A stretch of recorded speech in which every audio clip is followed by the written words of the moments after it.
त्यांचं विसर्जन पाण्यात केल्याने पाण्याचं प्रदूषण होतं. पाण्याचा नैसर्गिक प्रवाह थांबतो, ज्यामुळे माशांना नीट ऑक्सिजन मिळत नाही आणि त्यांचा जीव जातो. आपण आपल्या अमूल्य निसर्गाच्या रक्षणाकरिता पीओपीच्या मूर्त्या घेणं टाळलं पाहिजे. आपल्या नागपूर शहरातील तलाव, इथले जलजीवन आणि आपला निसर्ग चल आपणच गणपती वाचवला आणायला पाहिजे. जातात. गणपती बाप्पा मोरया, गणपती बाप्पा मोरया, गणपती बाप्पा मोरया, गणपती बाप्पा मोरया.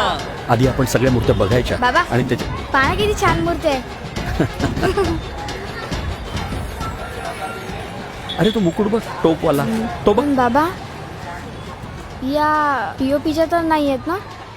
का असं का वाटतंय तुला? कारण पीओपीच्या मूर्त्या पाण्यात विरघळत नाही ना, आणि पाण्याचं प्रदूषण होतं, त्यामुळे मासे पण मरतात. थांब दादा, हा? या मूर्त्या पीओपीच्या नाहीत ना?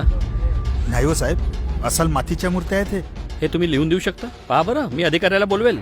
हो साहेब, मातीच्याच मूर्त्या आहेत हे. हॅलो, हा, पांडे साहेब बोलताय ना? बोलतोय. नमस्कार. हा, नाही काय आहे, गणपती घ्यायला आलो होतो चितारोळीला. साहेब, अच्छा. मला इथे पीओपीच्या मूर्ती असल्याची शंका आहे. बरं, येत आहे का तुम्ही? हो हो, मी तिथेच आहो, लगेच येतो. Okay okay, thank you. वाट बघतोय.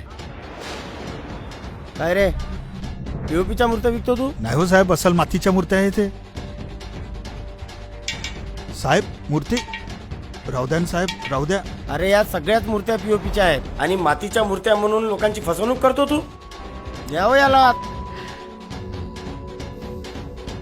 चला, आता आपण मातीची मूर्ती घेऊया.